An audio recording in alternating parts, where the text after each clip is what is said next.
I am Emma Brown. I have been married to my 30-year-old husband Logan for almost 8 years now. We have no children, and the only person I could call family was my husband. I lost my parents when I was 18. It was an unfortunate car accident. I have no siblings, and I was originally estranged from my relatives.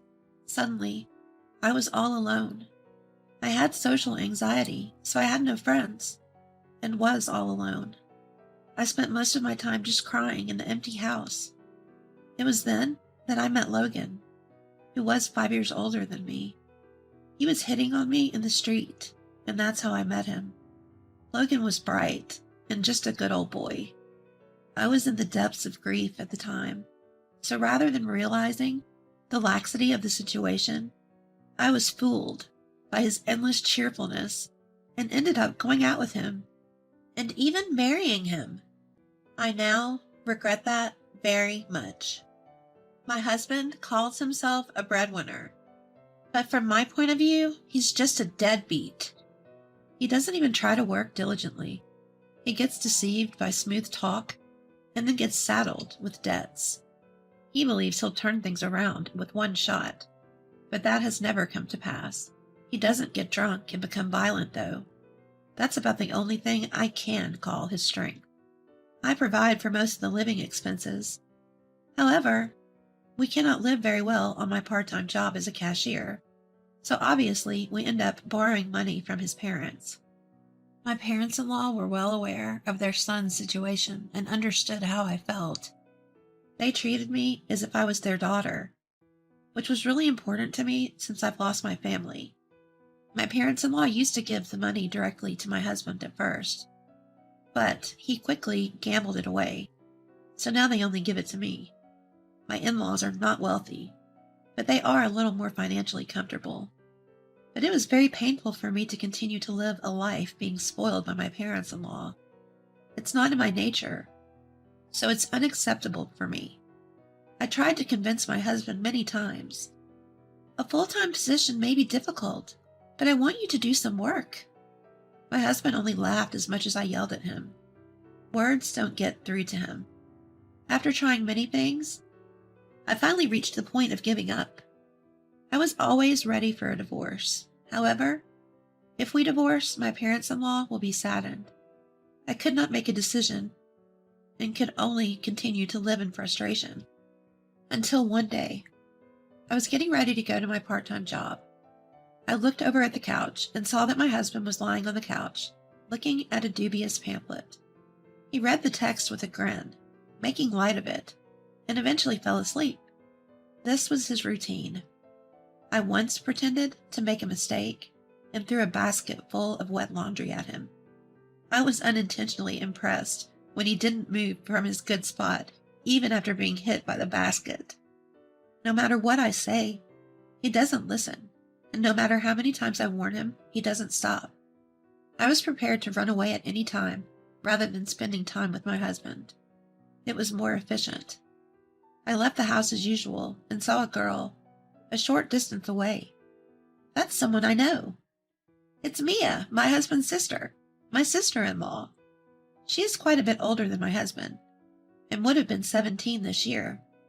I had not met up with her for a while, but I had seen her often. This is because she was scouted by a talent agency and her career blossomed. She was now in one of the girl groups featured in various media. Mia, what's wrong? When I called out to her, she looked at me with a surprised expression on her face. Did I have the wrong person? Her reaction is somewhat strange, so much that I thought I'd made a mistake. She seemed to try to answer me, but runs off without saying a word. Don't tell me she's forgotten about me. Such a question came to mind, but there was no point in thinking about it any further. I'll ask my in-laws later. So I made up my mind and headed for my part-time job. Then one day sometime later, my husband's behavior changed a little. Normally, he would be looking at dubious pamphlets, but today he brought home some magazines that young girls would buy and read through. Has he developed a taste for young girls? I was worried about that, but when I looked closer, I saw Mia in all of the magazines. My husband had bought the magazines that featured his sister. Then he said, "I'm going to invest in Mia, and I'm going to be a very rich man," he declared. Once he joined a fan club of a girl group, bought a large amount of merch, many copies of the same CD, etc., he was unstoppable. Our small apartment was quickly filled with their merchandise. Where did the money come from? No matter how many times I ask, my husband never answers. "Just trust me and see." After saying that, he went out somewhere. When I told my husband's behavior to my parents-in-law, they sighed in resignation. Mia is very important to them, and they are very pleased that her brother Logan is supporting her. But my husband Logan is not really supporting Mia. He is trying to turn her existence into a money machine. My in-laws and I were well aware of that, and all we could do was sigh. In the meantime, I told them that I ran into Mia.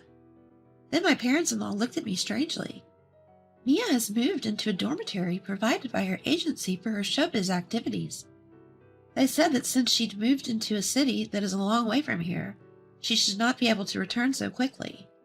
Even if Mia had returned home, I don't think she would have come to see her brother before her parents. Even she would have been well aware of her brother's unfortunate character. They won't bother to meet just because they are related by blood. So, wasn't that Mia after all? Thinking about it won't get me anywhere." Still, I was worried about this. Then a month passed. Mia was laughing in a show on the TV. From what I can see on the screen, she seems to be having fun and doing her best. But for some reason, I couldn't feel reassured. Then suddenly, 3 large cardboard boxes arrived at my apartment. All the contents are merch of her girl group. Only my husband would do this. As soon as my husband, who had been out of town, returned home, I asked him to explain. My husband, however, went straight for the cardboard box and gazed lovingly at the merchandise, paying no attention to me. The cost is quite high when you add them up.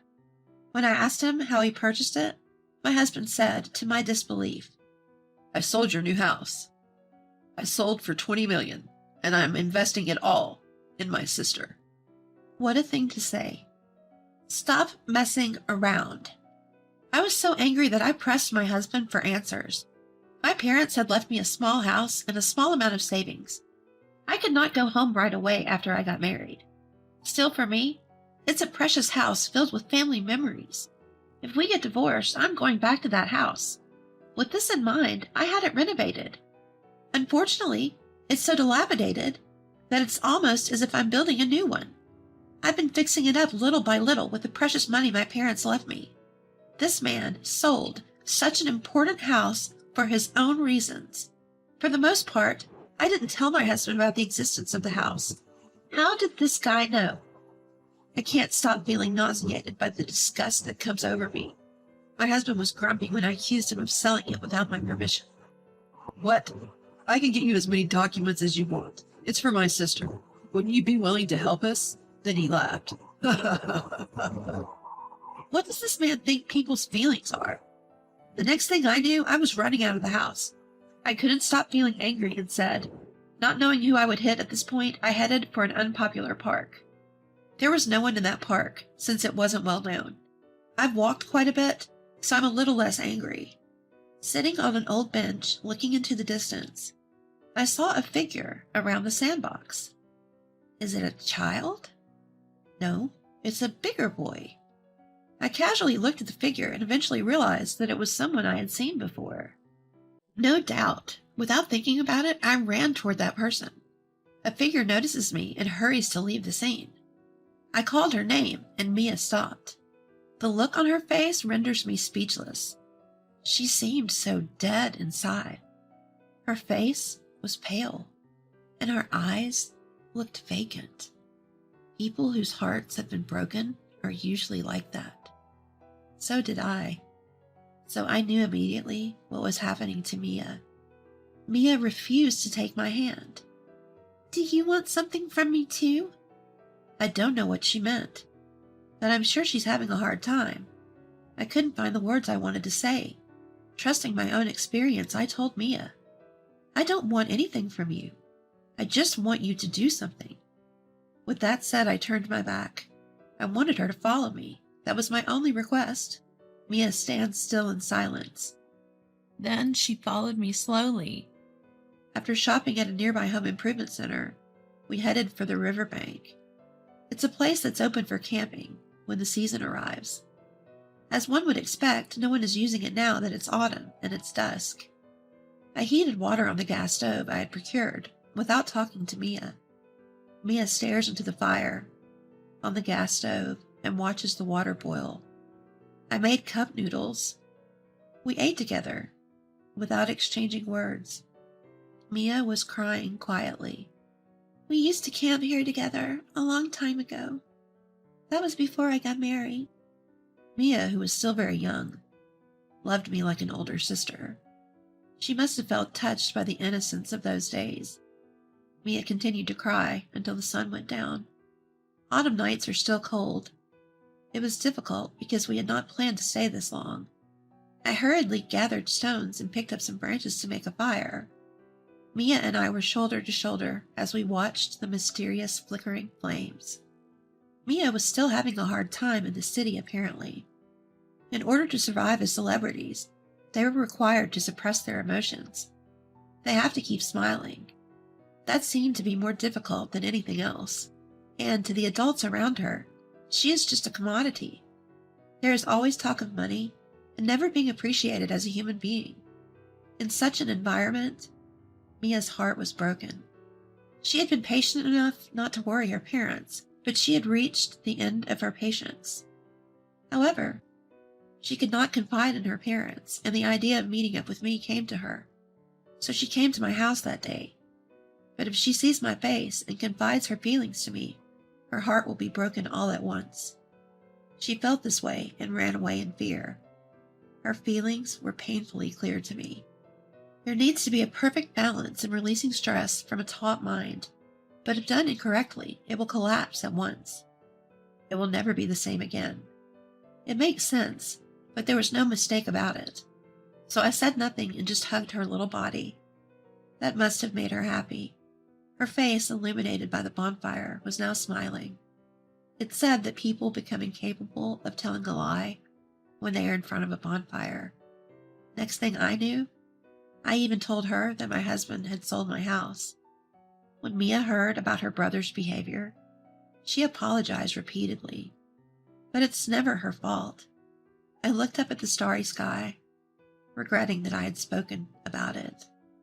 It was a house that was supposed to become a place for me to live and hold cherished memories. I had lost my mind and didn't care anymore. What am I going to do now, I wonder? My innermost thoughts were leaking out. Then Mia looked at my face. I'll do my best. That night I dropped her off at my in-laws, and I went back to my apartment. It was midnight, but my husband was still awake. We've got a sales contract for your house now. What was he confirming with me for? Suit yourself. I had a hard time holding back my own laughter. Mia was the one who put my mind at ease. My husband's outburst continued, and I decided to distance myself away from him as soon as possible. 6 months later, my husband was following the girl group on a national tour. Life alone for a while was very liberating. I came home feeling the pleasant weather of spring. According to a sign in the shopping street on the way, there was a man going crazy in the middle of the street. It was my husband. Last night was the last day of the tour, and they must have returned today. He is holding his phone and making some kind of fuss. I didn't want to get involved, but I had no choice but to speak to him because people were looking at him. My husband, whom I hadn't seen in a long time, looked really pathetic. He is pointing at the screen of his phone and whining about something. Mia had split from the girl group. It was in the online news. It was the moment when my husband's plan to make her famous and profit from their family connections failed spectacularly. I am crying and forcefully asking him how much money had he put into it so far. When I heard the actual amount of money, I was about to hit him, but I held it back. It's not good to create more drama in the middle of the street. I decided to cut the conversation short at the appropriate point and hurried home. Seeing me like this, my husband looks at me strangely. Our apartment's not over there, you know. Did you come home late today? My husband asked me carelessly, to which I replied with a smile. I live in a townhouse. A recently completed condominium towers over the area to which he points his finger. My husband was speechless, alternating between looking at me and the apartment. Mia bought it for me. We've already moved in. Mia worked hard on her showbiz activities for me, as my house had been sold without my permission. That's not all. She even provided me with a lawyer to help me with my divorce settlement and to help me with the distribution of my debts. Incidentally, the divorce from Logan has already been filed. Don't make decisions by yourself. I smile at Logan, who yelled at me. You can get all the paperwork you want, I told him. Logan broke down on the spot and cried alone. The story does not end there. I had filed a claim to get back my house because it was sold without my permission, and my request was granted, and the house was to be returned intact. The other party, who had already made the purchase, sued Logan, claiming fraud, and he was arrested. Logan was left with a large debt, some of which was charged to me, his wife. My payment was covered by Mia, so there was no real damage to me. Logan filed for bankruptcy after completing his prison sentence. He is now being cared for in some facility, and we are only able to confirm his safety. My in-laws tried to set up funds for their son, but Mia stopped them. No matter how much they care for their son, their daughter's opinion is important too. With this in mind, my in-laws stopped providing him assistance. It's newly built. My home brings with it a sense of nostalgia. I am now taking my time in the house that Mia brought back for me. I still couldn't feel settled right away in that condo. I took the plunge and sold the property and paid the legal fees and other expenses out of it. We got a lot of extra money, and it will all be used for Mia. She is now studying in Canada to be herself. I am no longer a member of the Brown family, but both my in-laws and Mia still take care of me like I'm part of their family. At least let this house be my place to stay. With this in mind, I am living happily in the moment.